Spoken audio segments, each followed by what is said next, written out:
Gawin niyo po ito para lahat ng mga negative energy sa loob ng inyong tahanan, lahat ng mga kamalasan na yan ay marireverse, imbis na kamalasan ay puro kaswertehan ang darating. Ito po sa pamamagitan ng 3 bawang. Mainam po mga bossing ko na ilaglag niyo ito sa isang malinis na garapon. At pagkatapos mga bossing, kapag napansin niyo po na ang inyo pong tubig ay parang siya po lumabo kagad, yan po ay marami na nahigop kagad na negative energy. Maraming negative energy sa loob ng inyong tahanan. Pero kung hindi naman po siya lumabo kaagad, okay lamang po yan, very good po yan. Mas maganda po ang ibig sabihin po niyan. Ibig sabihin, ang inyo pong tahanan ay sagrado at hindi po siya napapalibutan ng mga negatibo.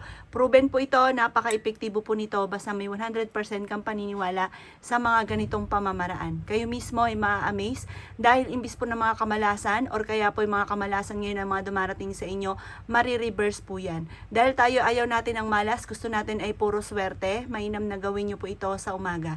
At kailangan nyo po lang po ng 3 bawang. Ito po, kapag hindi naman nagdudumi, huwag nyo na po siyang itatapon. Pero pag once na nagdumi po siya, palitan nyo na lamang po yung bawang or kaya po itanim nyo po yung bawang. Basta yung tubig ay itatapon sa lababo. At yan po ililinisan nyo po muning mabuti. Ito po lagayan po ninyo ng tubig. Ang dulot nito ay napakaswerte. Magpapalapit ito or magtatawag ito ng maraming pera.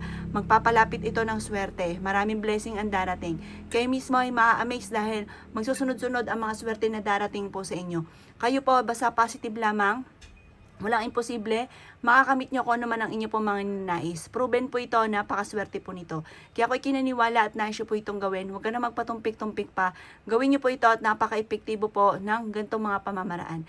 Kayo mismo ay matutuwa dahil sa magsusunod-sunod ang mga blessing na darating sa buhay po ninyo.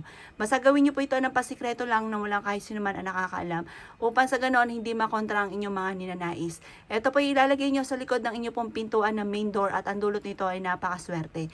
Basta pwede rin to sa inyo pong negosyo para araw-araw ka na magkaroon ng malaking benta.